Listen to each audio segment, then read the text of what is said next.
Hello, welcome to another video. Today I am bringing you my Polarthon recommendations because Polarthon is creeping ever closer. If you are unfamiliar with what Polarthon is, I will put an info card in up somewhere for the announcement video, and I will also link it down below for you.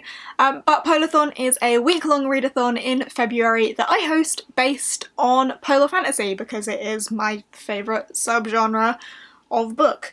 I love myself a polar fantasy. If you are not familiar with what polar fantasy is, I did a video last year, I think, explaining what it is, but the clue is in the name. Really, it is a fantasy book with a polar element, whether that is the setting or like some sort of icy magical element or something wintry and fantastical. So, Polarthon is running from the 3rd to the 9th, and that is creeping ever closer, and people have been after recommendations, and I keep pointing to last year's video, but I'm gonna do a bit of a refresh this year. However, a lot of these books are gonna be the same because I still recommend them, and they're still polar fantasy, so sorry if there is a bit of repetition, but you guys wanted a recommendations video, so I'm gonna bring it to you. I have a big stack of books that I have read and a little stack of books that I haven't but that I think would be good for Polarthon, so I'll do a bit of both, but we will start with the ones that I have read. Let's kick it off with the obvious ones that are repetitions from last time. So first off we have the Polar Bear Explorers Club by Alex Bell. This is a trilogy, the Polar Bear Explorers trilogy,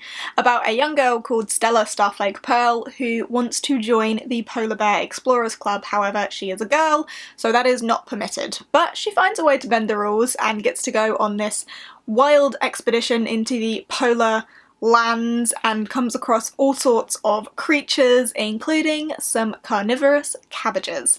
It is an adventurous journey across the icy landscapes with a little bit of wintry magic thrown in there. There are some really strong friendships in this one as well, but yeah, this will cover most prompts for Polarthon. You're good to go with this one.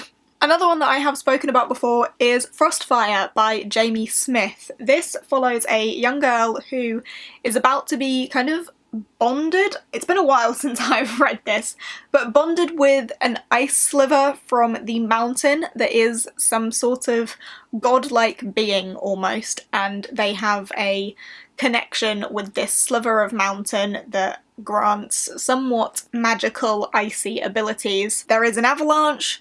She is in some desperate situations, and it's a bit of a survival story with some icy magic thrown in there as well, in a very snowy setting, because, you know, avalanche. I really enjoyed this, and I know that this one isn't actually very popular or well spoken about. I'm pretty sure the year I read it, it was my, you know how Goodreads gives you the book that has been read the least in that year?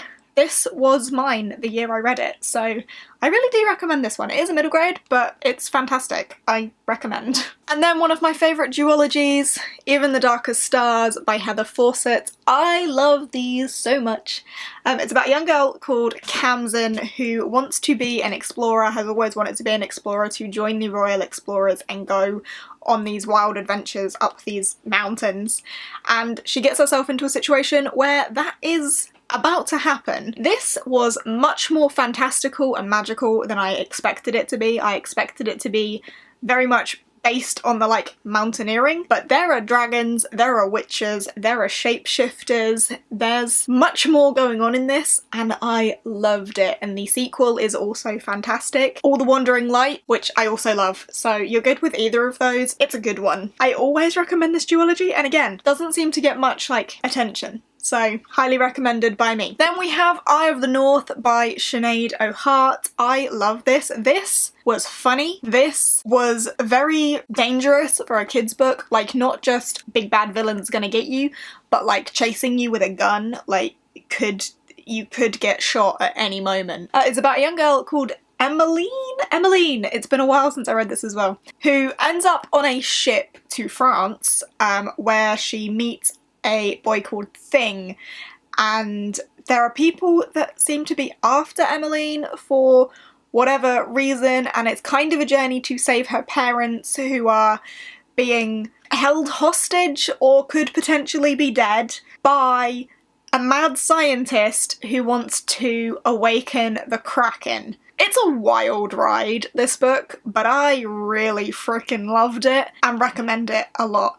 And of course they go to the north. It's cold, it's icy, it's snowy. This is a wild ride and I really recommend it. Wouldn't quite be me if I didn't mention The Bear and the Nightingale by Catherine Arden, but I won't go on about this for too long because you know I love it.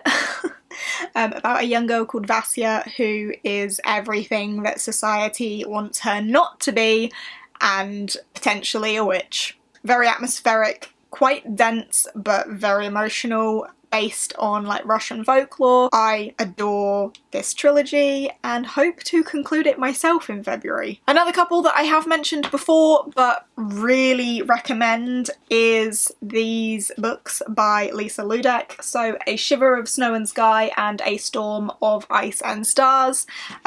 They are kind of companion novels, but you don't have to read them in any particular order, but this one comes first in publication order, but they're not like direct sequels. I loved both of these a lot. They really took me by surprise, were not what I was expecting. I don't know what I was expecting, but really, really loved them. They are incredibly polar fantasy. You are entirely in these icy worlds. There are dangers in the ice, there are creatures, there are so much. There's so much in these and I absolutely adore them. I posted on Instagram recently, someone asked me about my favourite polar fantasy, like magical aspect or magical ability. And I said the power to bring the stars down, like the constellations down, as warriors. And that came from this book. So if that sounds interesting to you, like bringing the constellations down as warriors in battle, then yep. There's also ice dragons and a very atmospheric scene in the dark that had me totally on edge. But yeah, I love these so much, and again, they don't really get spoken about and I think more people need to love them, and I'm really disappointed that Lisa Ludek didn't release another one this year. I don't know if she is doing any more in this like series, but not really series. They're set in the same universe, the same sort of region, but yeah, absolutely adore both of these. Then we have Sky Song by Abby Elphinstone. Apologies if the angle is slightly different, my memory card was full and I just had to sort that out. But I was talking about Sky Song, which is about a young girl called Eska who's being held hostage by an ice queen in a music box because her voice has a lot of power. It ends up being a wild adventure where she forms some friendships and it's kind of a struggle to find where she belongs and where she came from and why she has this power. But I really enjoyed this. It's very heartwarming. One that I have gushed about a lot recently is Northchild by Edith Patu. I absolutely adored this. I gave it 5 stars.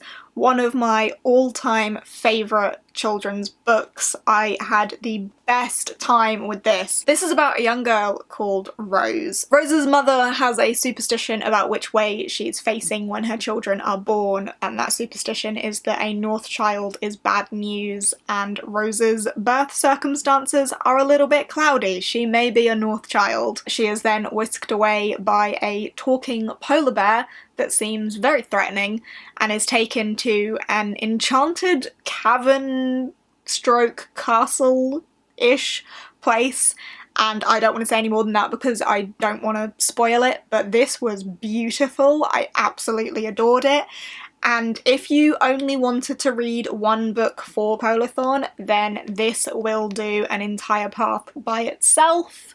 So if you wanted kind of a cheat, then this is my cheat opportunity for you. It will do a whole path by itself. Now, it just wouldn't be fair if I didn't mention Frostheart by Jamie Littler, which is about a boy called Ash who again has a voice with some power. Could that be a theme? The stronghold that Ash comes from has a fear of people singing because song is associated with the Leviathans, which are these monsters that lurk in the snow around the stronghold and are incredibly dangerous. Ash cannot fight his urge to sing, and when the stronghold discover him singing, he's basically kicked out. He joins the crew of the Frostheart on a snow sleigh who are voyaging across the snow to the other strongholds, and that is where Ash's story takes him, but it is also a bit of a mystery to find out what happened to Ash's parents, where they are, etc. This is a beautiful book. Again, one of my favourites for children's books, and I completely recommend it. But you know who recommends it more than me? Gavin. He never shuts up about it, really, does he? I then have The Girl Who Speaks Bear by Sophie Anderson, which is another beautiful book that is one of my faves. I absolutely love it. Sophie Anderson writes stories based in Russian folklore, which is one of my favourite things. This, again, is one of them, which also touches on her other book, The House with Chicken Legs, which, again, based on Russian folklore. Absolutely adore her writing, adore her stories. This one follows a young girl called Yanka who can speak to bears and gets bear legs. Her legs turn into bear legs, and that's where that story kicks off, and it's Yanka's journey to find where she came from and where she belongs, as is the theme in a lot of kids' books, really, hey. But this was just a beautiful story, and I completely recommend. Another one that I liked is Hunted by Megan Spooner. This takes place in a snowy woodland that's kind of trapped in time. It is a Beauty and the Beast retelling, if you did not know that and were after another one of those, because there's lots of them out there. Here we go. So it's a bit of a polar fantasy Beauty and the Beast retelling in this snowy forest trapped in time. I didn't love this one, but it's got a very strong romance aspect to it, so if that's your thing, then this could be pretty good for you. I then have Girls Made of Snow and Glass by Melissa Bashardoust. You know, snow there, Girls Made of Snow, would indicate that there's some sort of polar fantasy element to this. Again, snowy setting and a little bit of icy magic going in there because, you know, there's a girl made of snow. It's like a Snow White retelling, but more so based on Snow and the evil queen and their relationship, but it's more of a like feminist twist on that. I read this one for Polarthon myself last year and, you know, had a decent time with it. And then one that I have relatively recently read is The Way Past Winter by Kieran Millward Hargrave. This one is about a young girl called Mila who wakes up one morning to find that her brother and all of the boys in the village have gone missing, and there are certain clues that may suggest they've gone a certain way and followed a stranger into the frozen north, and it takes Mila on a journey with a mage called Rune to find these boys. So they journey to the furthest corner of the frozen north on their mission to rescue her brother. I enjoyed this a fair bit. And then just to flick through some that I would maybe like to read for Polarthon myself if I can get them into TBR Pursuit. I haven't read any of these myself, so I can't really say much about them, but I'm thinking Polarthon vibes based on covers and titles. First off is A Winter's Promise by Christelle de Boss. I think this is about a girl who goes through a mirror. Hey, she does travel through a mirror. Ophelia? I don't know how to pronounce that. Ophelia cares little about appearances or other people's opinion of her. She possesses two special gifts, a talent for reading the pasts of objects and the ability to travel through mirrors. Her peaceful existence is interrupted when she is promised to marry Thorn, a member of a powerful clan from a cold and distant Ark. So I am getting some sort of polar fantasy vibes from this, and A Winter's Promise as the title would also suggest such. I've been wanting to read this one for a while myself and just have not got to it, so it would be great if I could for Polarthon myself, but it's quite a chunker, so maybe not the best for a readathon, but I've heard fantastic things about it. My mum's read it and absolutely adored it, so I'm very eager for this. Looking forward to it a lot. We then have The Pearl in the Ice by Catherine Constable. I read The Wolf Princess by Catherine Constable and didn't love it, but still intrigued by her writing. Her writing was very good. This one is about a girl who wants to go to the sea. She wants to be away with her father or something. 12-year-old Marina feels an irresistible pull to the sea despite the strict wishes of her father, a naval commander who's kept her away from water all her life. When she is sent to boarding school, Marina instead stows away on her father's ship. Unbeknown to her, it's the eve of war and she's embarked on a stormy voyage through icy seas to where a great secret lies in wait. Sounds mysterious, icy waters, you know, I'm there for that, and the cover is gorgeous. Then we have Nevertell by Catherine Orton. This is the middle grade monthly book for February. Hooray! This is about a couple of kids who escape from a prison camp and journey through the snowy Russian landscape, being pursued by a sorceress and her pack of shadow wolves. Sounds good to me. I'm there for that. The cover is stunning. Look at that. Stunning. We then have The Shadows of Winterspell by Amy Wilson. This is about a girl who lives behind the magic of a forest and gets tangled up in a fairy myth? Fairy legend? Stella's been living behind the magic of Winterspell Forest for most of her life. Lonely, she enrolls at the local school, but as she begins to make friends, she discovers that she's at the heart of a fae legend that could change everything. So, Winterspell Forest, wintry, snowy, look at that cover, fae legend. Something fantastical is going on in here, so looking forward to this one. And then lastly we have Through the Whitewood by Jessica Leek.